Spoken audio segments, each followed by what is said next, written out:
Welcome to Fascinating, a Star Trek podcast. Episode 24, This Side of Paradise. In this week's episode, the crew of the Enterprise are sent to investigate a colony believed to have been exposed to fatal levels of Berthold rays, expecting to find nobody alive. To their surprise, not only are the colonists alive, they're thriving. As the ship's crew begins deserting to join the idyllic community, Kirk must find a way to get through to his first officer. But can he do it? Or will he be too late?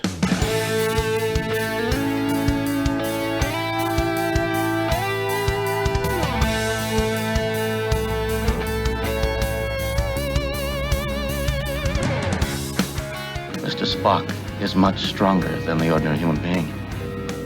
Aroused, his great physical strength would kill. Good evening, Ian. When you're aroused, how lethal are you? It would really depend on how aroused I was. Have you been known to? There's no records at this stage or evidence. What do you think of this week's episode? You should ask me that, I suppose. Yeah. Okay, I'll answer that. What did you think of this week's episode, Jenny? I thought it was a good episode. I thought it was fun. I thought McCoy was quite funny this week, and it was good to see the character development, a greater deal of insight into what makes Spock tick. Yeah. I mean, when I spoke to you earlier in the week, you'd only watched the first 15 minutes and you weren't quite as enamoured, so obviously it picked up for you. Yeah. It starts off quite similarly to the Return of the Archons, with does. a sort of idyllic community behaving slightly unusually, not quite as unusually as the Archons, obviously. Yeah, they didn't speak in that strange meter. That's true, and they weren't wearing clothes from ye olde days. No. Although McCoy ends up talking in. Yeah, I don't know what that was about. He's a man who reacts in strange ways to unanticipated stimuli. Clearly. What did you think of Sandoval as a leader? You'd like to rate leaders, don't you? There wasn't that much leadership required because of the influence that they were under, I don't think. I think they're all perfectly sort of happy with their lot. Maybe the happiest we've seen Spock since they took away his phaser rifle. Yeah, quite possibly. I think he's still pining for it. What have you been up to anyway, Ian? Anything interesting? Not a huge amount, to be Enjoying honest. the snooker? You're dating our podcast. I suppose it could be any year. Any year, yeah. It could be any year. I always enjoy the snooker. Yeah, a couple, 2 or 3 weeks off it. Missed it. It was delayed because of the old COVID. It's kind of a sport overflow at the moment. You've got golf majors, you've got snooker world championships, you've got football tournaments ending and starting, and it's a cornucopia of delights. It is. I like nothing better than that sort of 2 or 3 weeks of the Crucible. You get in from work, you just lie back on the couch and watch 4 or 5 hours of. I like a good bit of safety play as well. You should do a snooker podcast one year. There are a few out there. Are there? They're quite good, yeah. I can't imagine anything less interesting. That's all right. Snooker scene, yeah, with Dave Hendon. Oh, okay. Listen to that one sometimes. Well, they should give us a shout out now that we've They should. promoted them. I'm sure there'll be a huge cross section of our audience there. Also snooker aficionados. Any other pub games that you enjoy? Watching or playing? Watching on the television for hours. Darts, not so much. I mean, I'm not a big darts fan, but I like it around about Christmas time. The two, the PDC certainly, and used to watch the BDO. Makes Now you feel seasonal. Yeah, it's a tradition now. It's good to watch. I like playing a bit of pool. This might be the most sports talk on a Star Trek podcast ever. Yeah, those nerds. Okay. And saying it's not the most athletic pursuits we're looking at, is it? So they might be okay. Throwing things and working at angles, using a bit of trigonometry, I suppose. Yeah, you could be fine. Yeah. I think that there's a very small crossover audience, so I think we're going to find we've lost everybody. Skip. And also the guy, like comic book guy from The Simpsons, he looks like a darts player. He's got the build of a darts player. I'm sure he is. Probably is a darts player. Geeky type of thing, isn't it? He's not real. It's based on a stereotype that's offensive to many people. Is it? That's probably Okay. offensive to me. Oh, I also got, last night I bought a ticket for the Wrath of Khan and William Shatner. He's coming back. He's coming defying back, the yes. pandemic. I don't need to get down to London this time. He's playing Edinburgh, so it's not until next year, but I thought I'd get a ticket. It's nearly sold out. What got venue is he going? Usher Hall. Or Usher Halls? Hall? I can't remember. No, it's an appropriate venue. Yeah. Shall we get on with actually talking about this episode?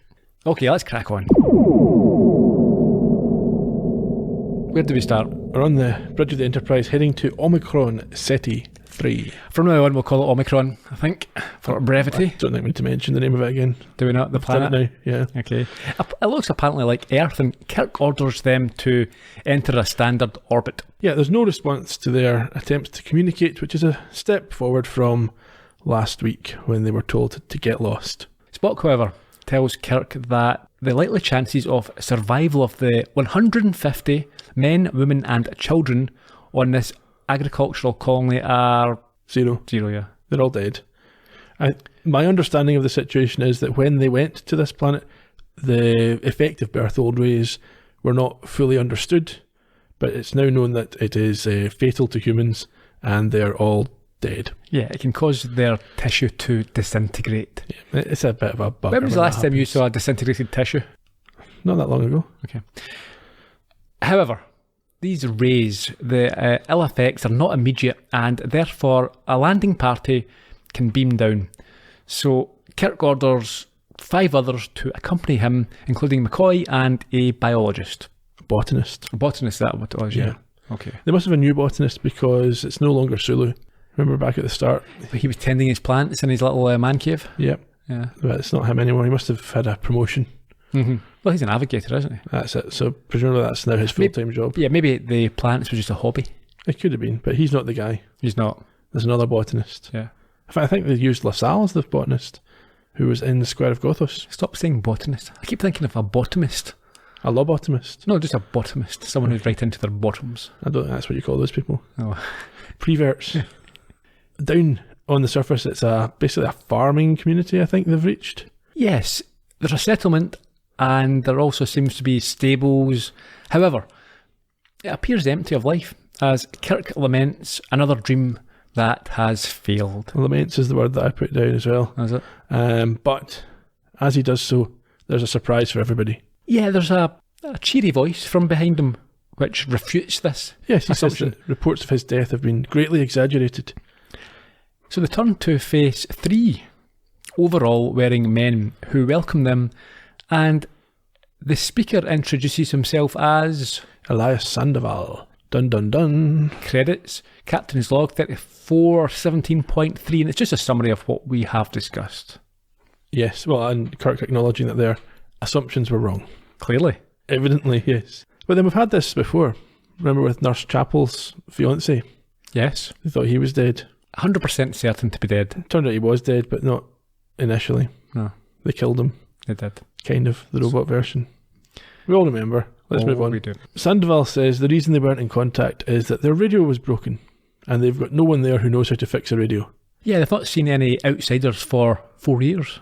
He offers them a tour and wanders off. And a sarcastically accurate McCoy tells Kirk that the man looks alive, as far as he can tell, but Spock confirms that from his tricorder readings, the place is being bombarded by these Berthold rays. Berthold, what is it? Whatever you prefer. Okay, these rays. And that they will only be safe for around 1 week. Yes, so yeah, their science was correct. There are Berthold rays, they are being affected, and he doesn't have an explanation for the survival of the colonists. No. Yeah, Sulu, I think he asks if maybe they are not alive. Yeah, that's an interesting question. But McCoy counters quickly and reminds Kirk that when he shook hands with Elias, his hand was warm. But how would McCoy know this? He presumes Kirk would have reacted if it wasn't, I guess. But then it's good to know that we get back to handshaking in the future. No, it's not good to know at all. It's not good. No, I'm not looking forward to that. It's always been a filthy habit. It's going to be really awkward, isn't it? How do we start to reintroduce that to society? We won't.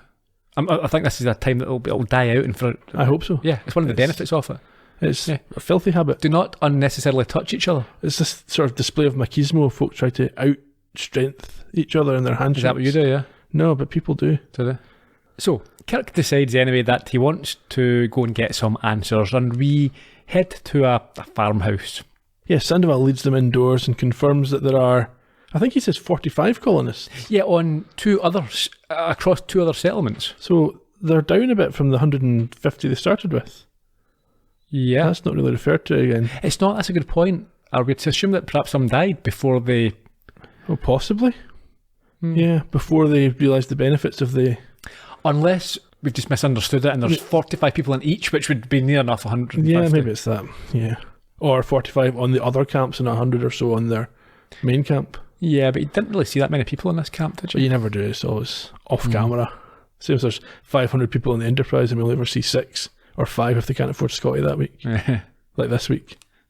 No, in fact, they go on immediately to explain what's happened. Okay. They say they've split up because they don't want to suffer disease like they previously had. Is that not just to the crops? Maybe. Anyway. Layla, she shows up and she's introduced and seems to recognise Spock. Yeah, it's odd this, because we don't really, we do get into a bit more depth in terms of exploring this relationship, but we don't find out more about how and why they were. No, but it's a together. storyline that might get introduced in the new series that's coming up with Pike and Spock and so on the Enterprise. Right. It starts in a couple of years or a year. Okay. Yeah, she's a young blonde, and as you noted, there's an obvious connection between herself and Spock. I think there's a flicker of recognition on Spock's face as well, is there not? Yes. Yeah. She is introduced as a botanist, and I think she admits that Spock and her have met before. Yeah, it's not really a confession. It's just an observation or a recollection. Mm-hmm. Sandoval is told by Kirk at this point that there's a mission to be carried out, and he promises full cooperation.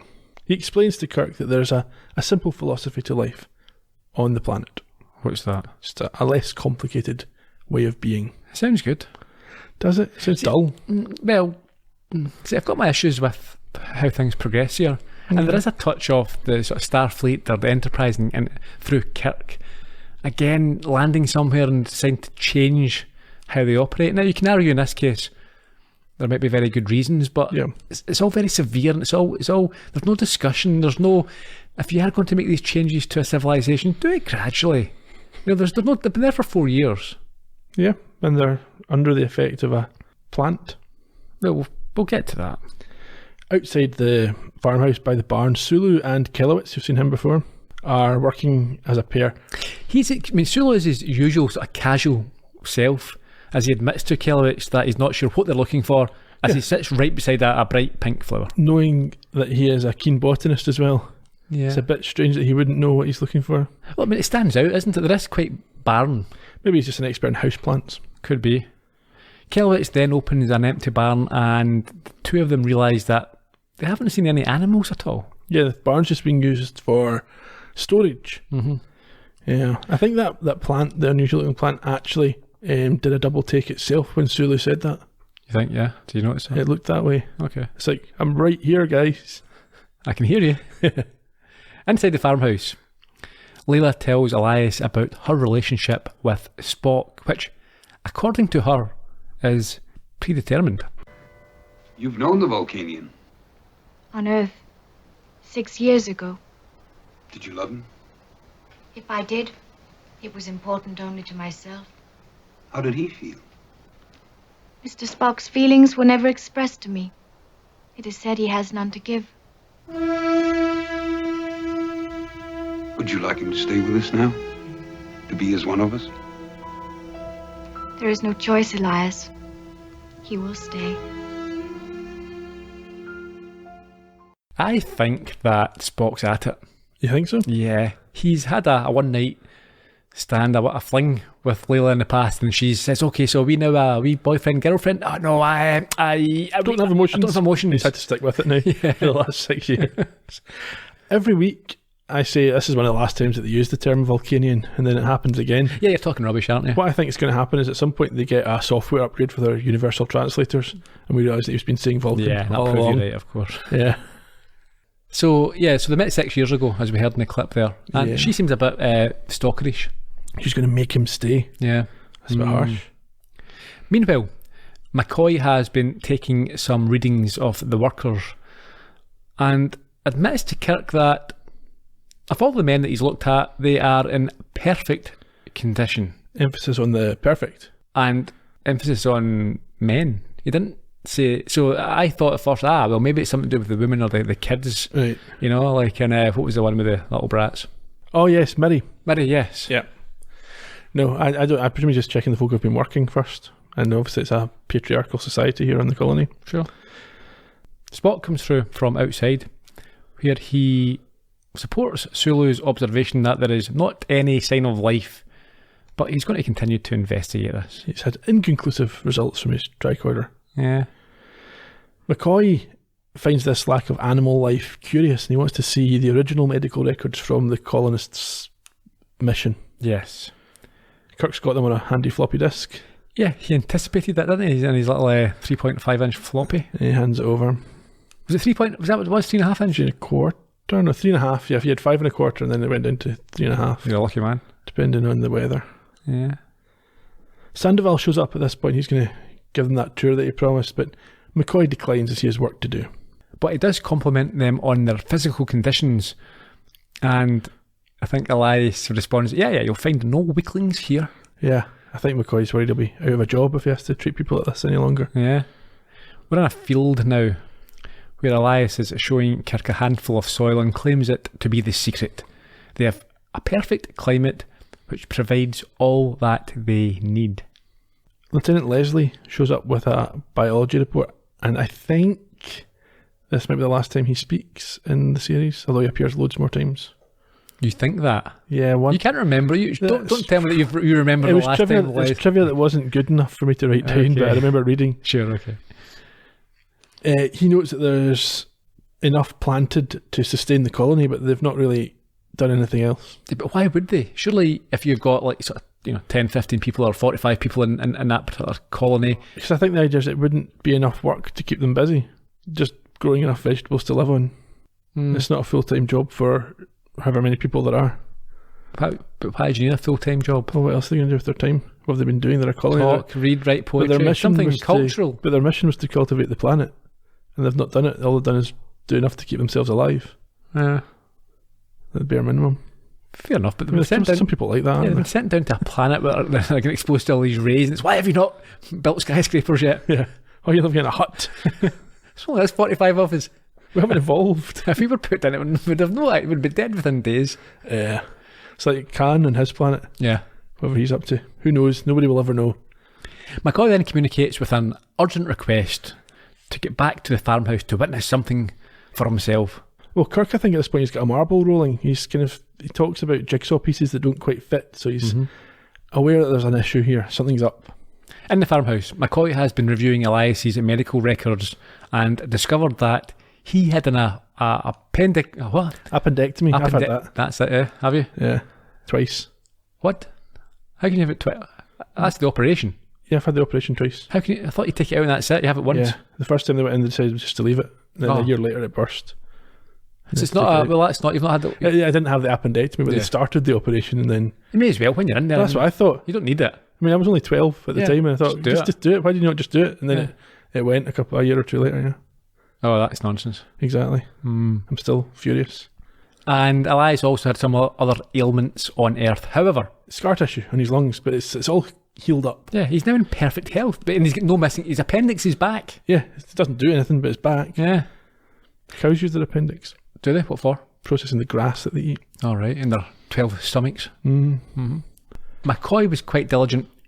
He even checked the readings on himself because he knows he's got certain problems, and it accurately picked up his missing tonsils and other notable bits and bobs. So the readings are fine. The machine's fine. Yes, it's not a software error or hardware error.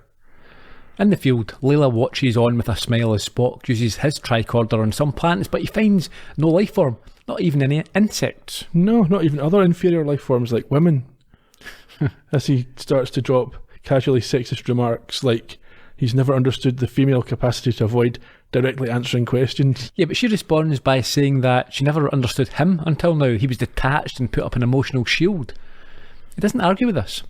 Well, that's fair enough, but she promises to explain to him how they're still alive if he agrees to try and understand their community.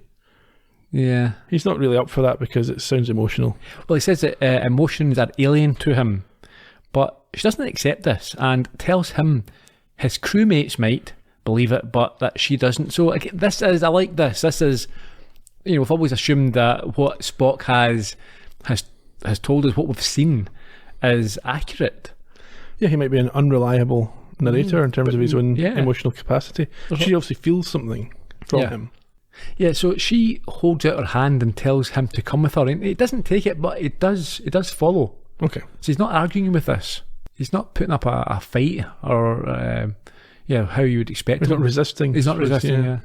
Back at the drawing board, or in the drawing room where Kirk is, he has new orders from Starfleet.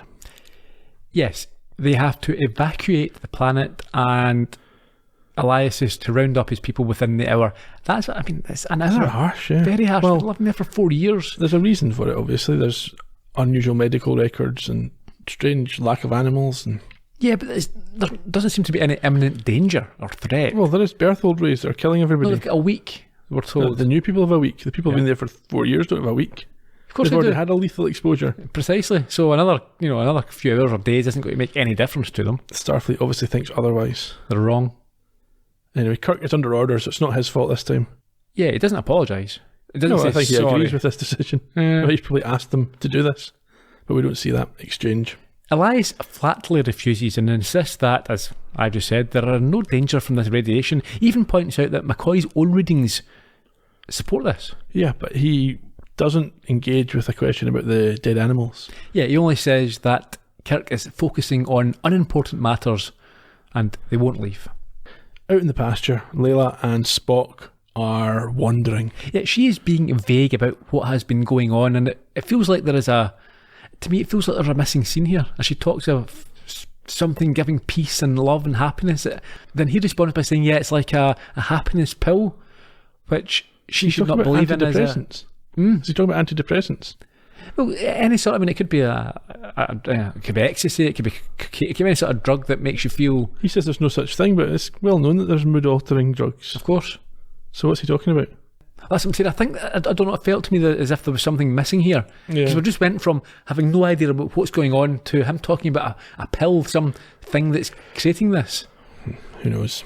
Anyway, they come upon these odd-looking plants, and one of them assaults Spock violently. Yeah, right in the face. And it makes a nice sort of sucker noise as it does it. It's like, Yeah. got you. It causes him to fall to the ground in pain, even though she says it shouldn't hurt. I think she's surprised. Yeah. She led him there. I don't think it's the spores that have hurt him. I think it's the emotional release he's having. So Yeah. suddenly he's got to deal with these emotions that he had been suppressing. Yes, he's shouting, no, please, no, I can't do this. We saw this before in Naked Time, Did we? when he had the virus and he had the emotional outbursts Ah, yeah, that's true. right back at the start of the series. However, in an instance, the discomfort ends, and with the flute tune that has accompanied Layla, he sits up with Do you not recognise the flute tune that's accompanied Layla? No, what? It's Ruth's theme from Shore Leave. Ah, right, yes. It is. Yeah. Yeah, It's used quite a lot in this episode. it is very much so, yeah. He sits up with an unsure expression on his face. Yeah, she welcomes him to the group and he says that he loves her, but then he kind of corrects himself to say he can love her. So he has the capacity to love her. Whether he's going to remains to be determined. Well, I think he might, because Unless that means he's allowing himself to love her. I think so, yeah. It's more like, yes, I always had feelings for you, and now I'm going to allow myself to act upon these feelings. I think that's probably a better interpretation of what he's saying. than Yeah, what I because said. they passionately kiss as the scene ends. Yeah, well, you would if you were him, Would you? given the opportunity. Okay. Well, he's no longer having to adhere to the He's had this- self-regulation. He's had a lot bottled up for a number of years, so it could be quite a night. We get a supplemental captain's logs, just a recap. Confirms the orders from Starfleet, but the refusal of the colony to go along with it. Back in the farmhouse, Kirk and McCoy follow Elias outside as he again tells them that he will not be complying with the evacuation order. McCoy's his usual helpful self, suggesting that Kirk gets a butterfly net to catch him. And Sulu repeats his report about the lack of animals. I also liked Elias's attitude here. Kirk tries to get firm with him and says that he will carry out these orders with or without his help. And Elias tells them that he thinks it will be without his help then. Yeah. Spock and DeSalle are missing, and there is ominous news about DeSalle, given what we've seen. Yeah. He was away to investigate a native plant that he had found. Sulu's ordered at this point to organise landing parties to carry out the evacuation, and Kirk tries to get hold of Spock. But he's having no luck, and we can see why. Because outside, he is lying on Layla's lap, wearing overalls now. He's changed into, yes, cult clothing. Yeah, and he is talking about the beauty of clouds and rainbows whilst ignoring his discarded communicator. Yes, he tells Layla that he's seen dragons, and explains to her that he had always understood how a rainbow was formed, but had never allowed himself to appreciate its beauty before. Yeah, he continues to ignore the beeping communicator, preferring to again kiss Layla. Now, this very much reminded me of James Bond. Yes, when he's getting... Yeah, it's always Bond, and you see him either at the end of a movie or at the start. He's always got some girl in tow, and Q's trying to get through to him for a mission or to find out if he's safe, and he just drops that to the ground and focuses on the female. Yes, for a brief period. Anyhow, Layla takes this into her own hands. She answers the chirping communicator for Spock and holds it near his face. Yes, and in between a mouthful of lips, he asks Kirk what he wants and declines to tell him where he is with a little giggle. Yes, he drops the communicator without closing the channel and gets back to kissing Layla. Kisses obviously being TV substitutes for other activities, I would imagine. Looks that way, yeah. Kirk then reminds a defensive McCoy that he always wanted a softer Spock. Yeah, Kirk's taking this in his stride at this stage, and McCoy's concerned. He doesn't trust Spock's newfound joy. No, and he's told to take over the landing party duties and to get in touch with DeSalle, as Kirk himself goes off to try and find his friend. Yes, he thinks he can use the communicator to track him down. Yeah, so in the woods. Spock's hanging from a tree. He is. It's an unscripted moment that the director threw together at the last minute, apparently. Okay. I think Kirk, Sulu and Kelowitz find him in this situation. Yeah, and Kirk shouts him. Meanwhile, at a clearing, DeSalle has the spore plants and shows them to McCoy. I wonder what's going to happen there. Well, what does happen? Yeah, McCoy is spored. Back in the woods, Spock and Layla are approached by Kirk and the others, who are really quite confused by his playful manner and complete disregard for orders. Yeah, he says he just didn't want to come back, and that's why he didn't respond to the orders he'd been given. So Kirk places him under arrest. So he takes Layla's hand and tells him to follow him. Yes, so Sulu, Kirk and Kelowitz are then faced with the spore plants, which spit at the three of them. Mm-hmm. I think Kirk doesn't get much of the blast. No. The other two have got it full force, and I think, is it Sulu immediately sides with Spock and claims that they can't leave the colony. Yes, Kirk is unaffected and leaves the group at this stage. Yeah, I think they laugh at him. Yeah, he's concerned about the effect of these plants, but he's keen to carry on with the evacuation. And once he's gone, Spock notes to the others that he may be a problem. Back to the clearing. Kirk returns to find that McCoy now appears to have had a change of attitude, one that is mirrored by Uhura aboard the Enterprise. Hiya, Jimmy boy. Hey, I've taken care of everything. Now all y'all got to do is just relax. Doctor's orders. How many of those did you beam up? Oh, must be might nigh on to 100 by now. Hey, Doc, I'm ready to energize. Everything okay with those plants? This is the captain. Beam me up. Well, sure, if you want. I most certainly do. Energize.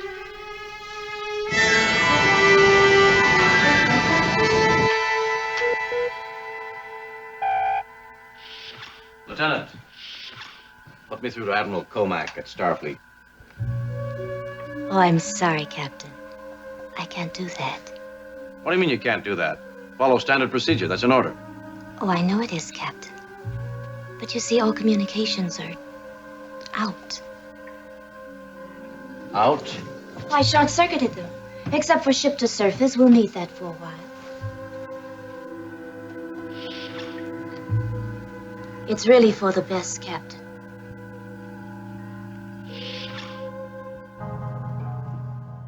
Kirk's not happy with this. No, you wouldn't be. He launches a spore plant that's sitting there across the bridge. And in the corridor, the confused and angry Kirk now comes across a queue of crew Say that quickly. waiting to transport down to join the colony. He orders them back to their stations and classes it as a mutiny when they refuse. They don't dispute that, but they're leaving anyway. Captain's log 3417.5. Yeah, the spores have been spread through the ship, he says, using the ventilation system, and the crew is now deserting to join the colony. He doesn't know why it's not affected him, but Dr. McCoy's not really interested in helping him figure it out. No. On the bridge, he communicates down to the now, I think it's a southern gent, McCoy. Yeah, well, the spores have relaxed him to the extent his natural accent has come out. I like this. He's a Georgia boy. He tells Jim Boy everything is perfect down there and it doesn't require an explanation. Yeah, just relax, have a mint julep. You know Accept it. what's in a mint julep? I'm not sure, no. So it's bourbon, mint, sugar, Yep. crushed ice. You can use water. I think crushed ice would be plenty. Okay. And then a sprig of mint on the top. Sounds great. Good, actually. I think, Back in the day, I would have had one of those, no problem. In the farmhouse, Spock and Elias Sandoval are discussing the arrival of almost everybody from the ship. Yeah, Kirk enters and asks where McCoy is. He's away making his julep. Yeah. Elias then invites him to join them, but Kirk is more interested in the origins of the plants, and Spock tells him that they have drifted through space before landing here. How does he know this? He doesn't. Making it up? Well, unless the spores are able to communicate once they're in you. No. Who knows? I think that actually was a rejected earlier version of the story. But yes, he says that the spores thrive on these Berthold rays, so obviously they found a planet that's exposed to them. And because of them, this has become a true Eden, he says. Elias then tells them that it gives you health and peacefulness, but Kirk finds it hard to accept that this is paradise. I mean, I don't know. That's just where I'm on the fence. Well, he refers to the colony in similar terms to the way that he referred to the planet last week. He says there's no ambition, no desire to advance. It's not a living society. No, but that's not a definition of what paradise is. You don't have to want to advance. It's a very, I don't know. Well, he rejects that it is a paradise. He says he wouldn't enjoy this. This is not paradise for him. Yeah, bro, you don't have to. Leave us. We'll do it.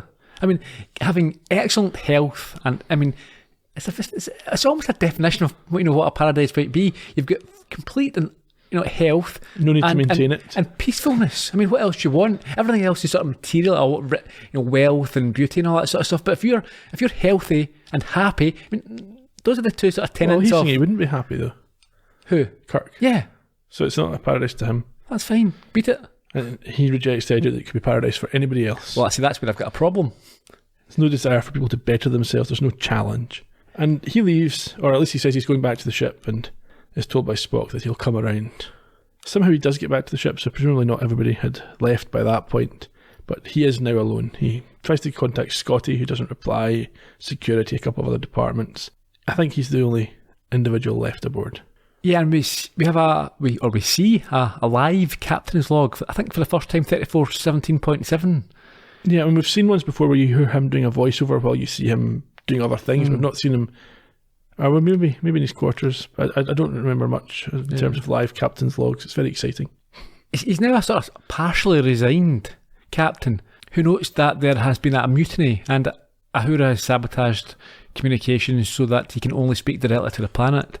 And he cannot pilot the ship on his own. So in effect, he's trapped, he's stuck in orbit alone. Yeah, for now, until the orbit decays. In a hopeless tone, he goes on to remark at how large the ship really is. Yeah, it's quiet. Yeah, and admits that he doesn't know what he can do or what he can offer to get his crew back.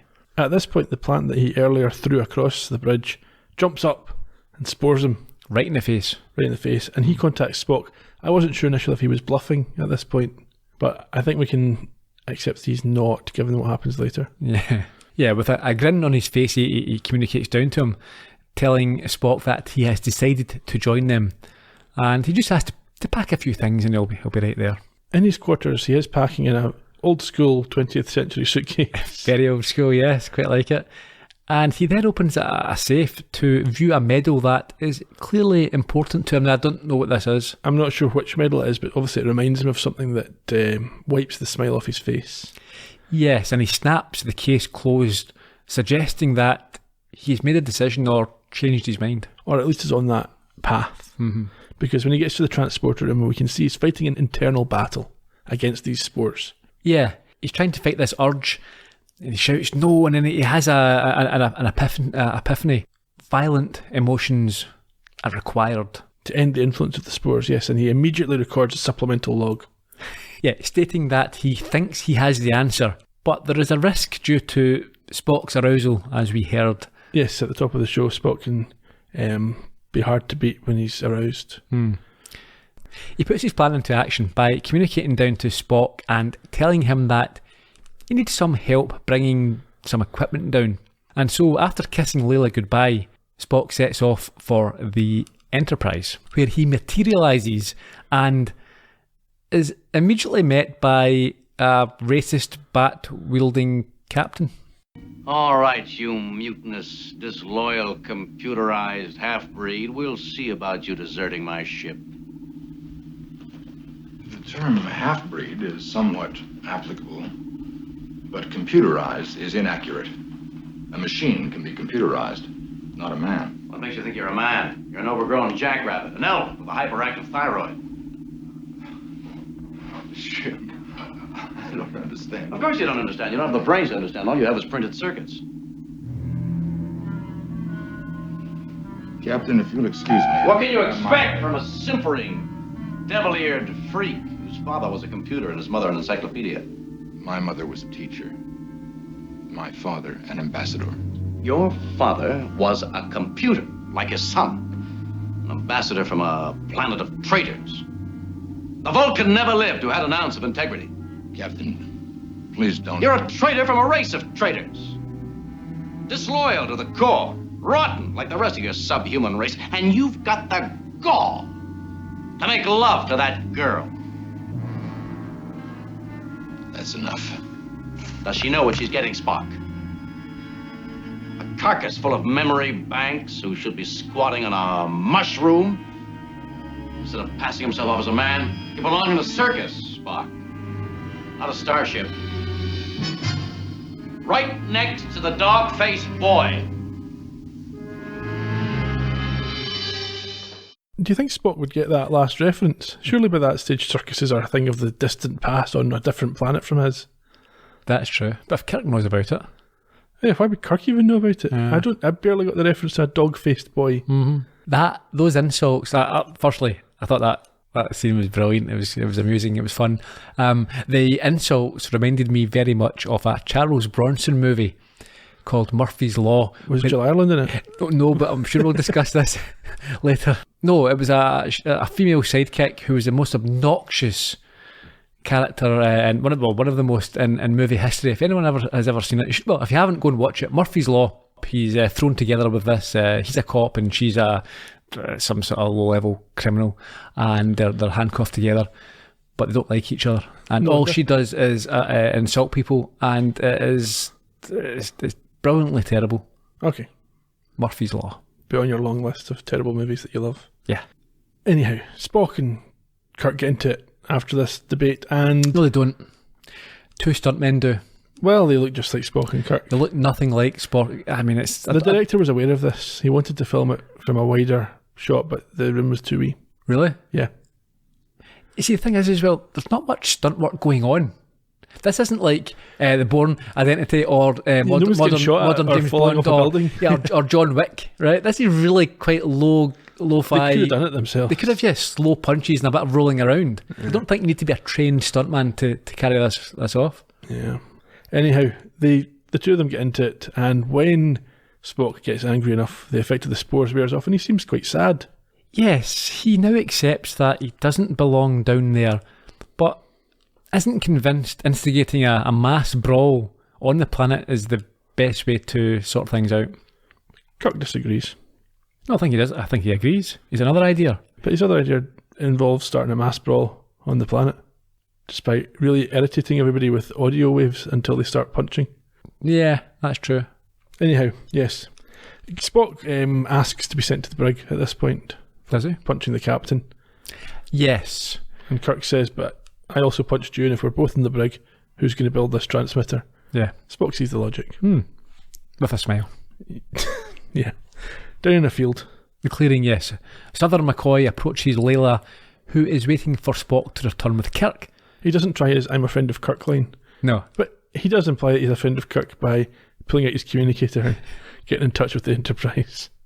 Yes, he hands it to her so that she can talk to Spock. And it's a bit awkward as she wants to beam up, and he obviously still has some sort of feelings for her as he tells her to wait where she is and he'll bring her aboard.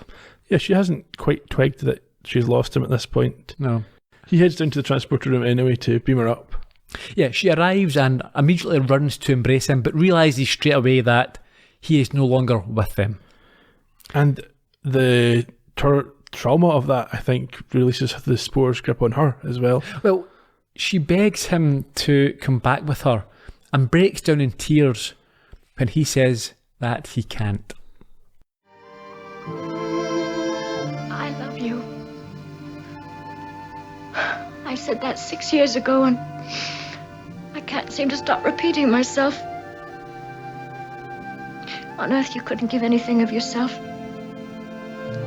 You couldn't even put your arms around me. We couldn't have anything together there. We couldn't have anything together anyplace else.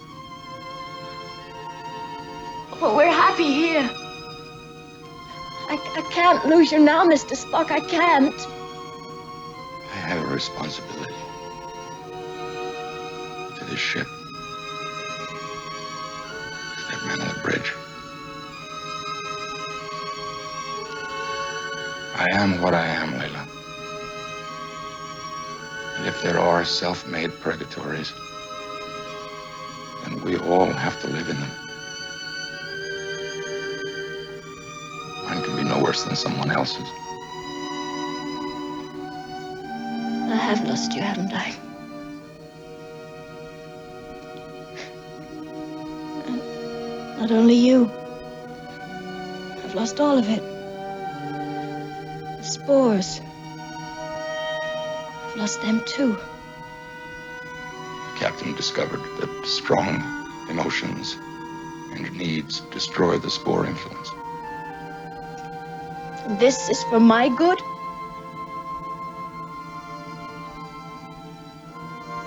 Do you mind if I say I still love you?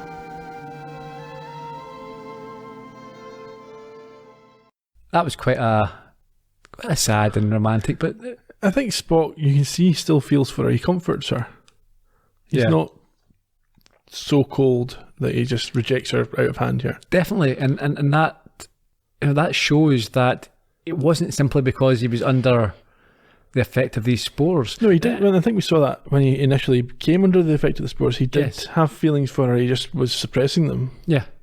Up on the bridge, Spock and Kirk have a quick chuckle about what's going to happen. Well, before we get to the bridge, we need to mention she asked about his name.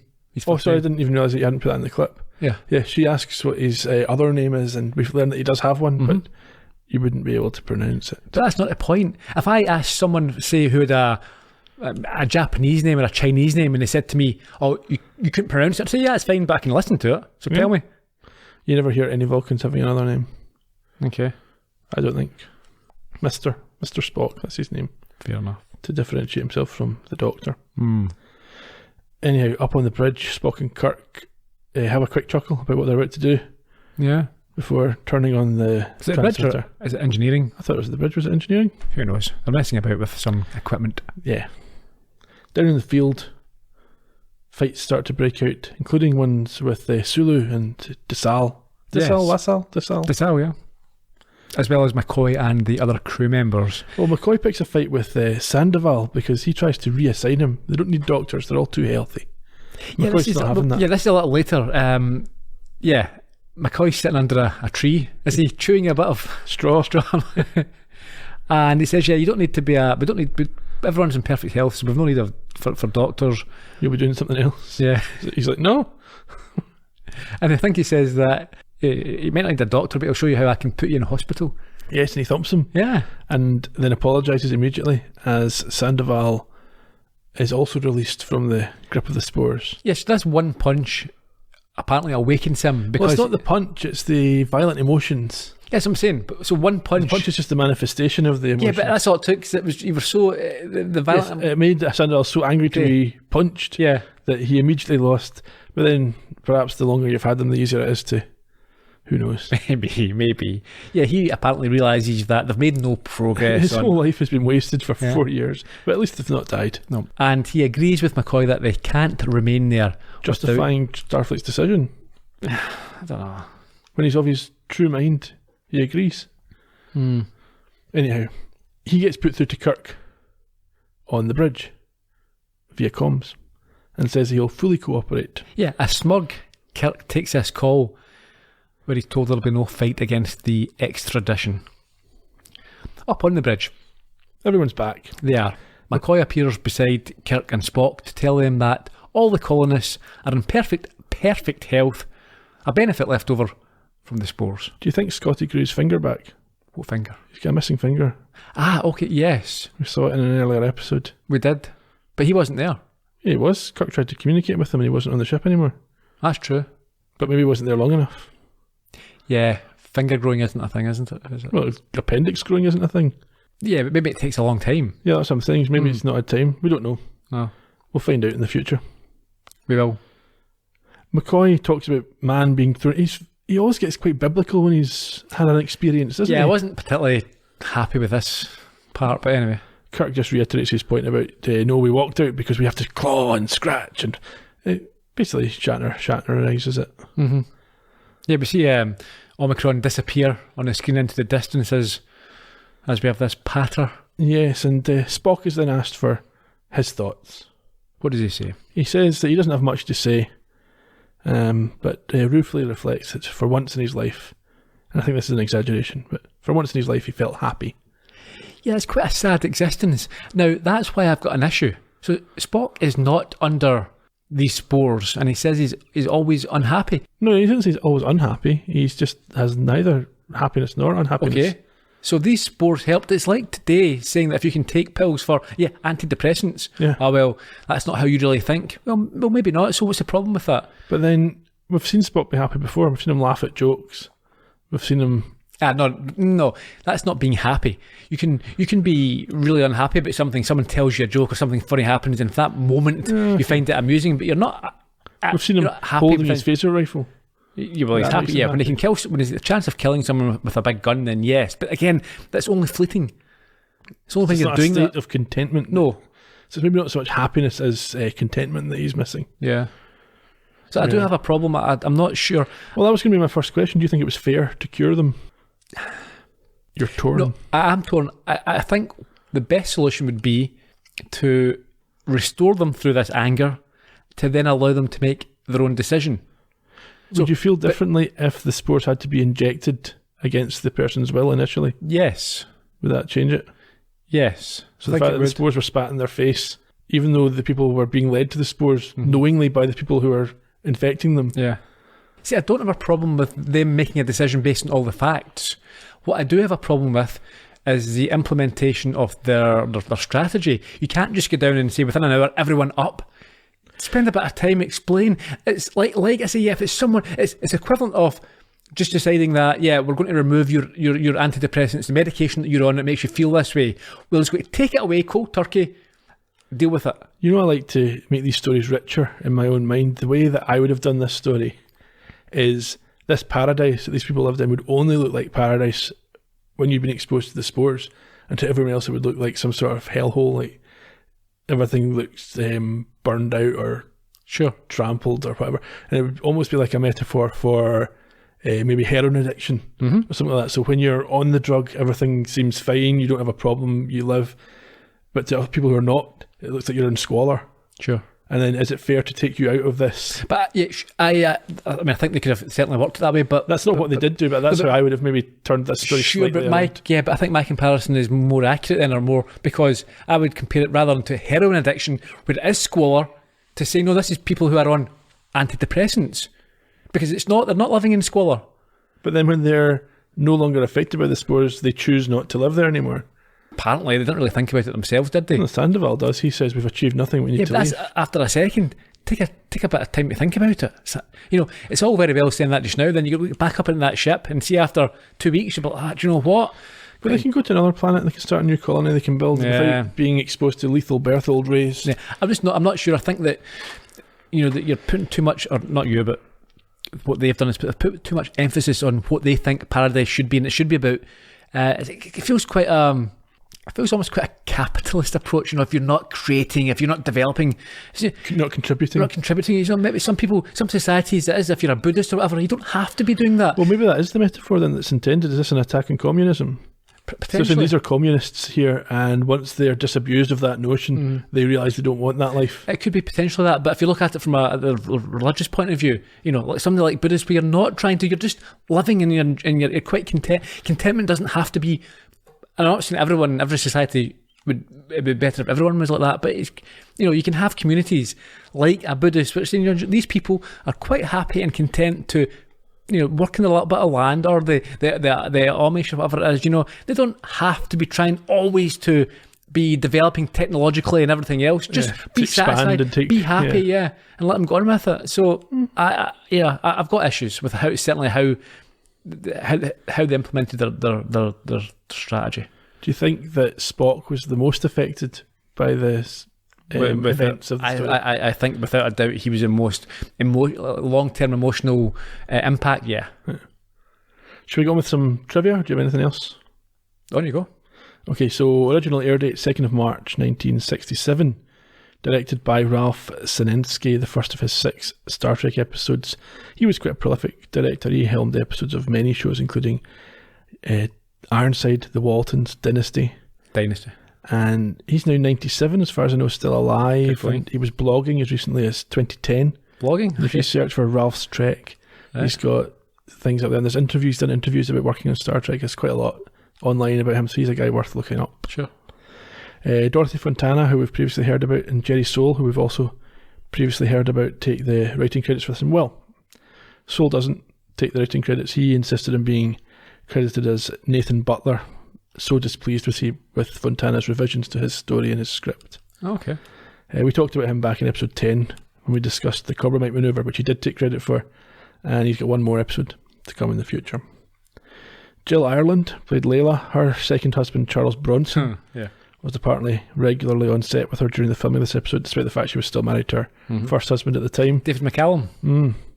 She also appeared in a number of Bronson movies. Wow, yeah, there's no sort of nepotism here, is there? Just about every single movie that she's been in starred Charles Bronson. Sure, I'm sure she was too. One of your favourites? Yeah, good. Yeah, not because of her. I'm sure she was always definitely the best person for the job. She was in The Mechanic, and she was in Assassination, lots of others, and apparently she claimed that no other actress was willing to work with him. Yeah, sure. Anyhow, she remained married to him until her untimely and sad death from breast cancer at the age of 54 in 1990. Frank Overton's the only other guy I really want to talk about. He played Sandoval. This was his only Star Trek appearance because he died shortly after the episode broadcast. It was filmed in January of 67, broadcast, as I said, in, I think, March of 67, and he died in May of 67 at the age of just 49 from a heart attack. He also appeared in multiple episodes of The Twilight Zone, and perhaps most memorably, he was in To Kill a Mockingbird. Do you say 49? Yeah. Oh, well, he was famously cast as older characters. I think he looked older. Yeah. That was his thing. But then it was everybody's thing, as we've noticed in previous episodes. No Columbo connection this week, apart from Shatner and Nimoy. I couldn't find anything even.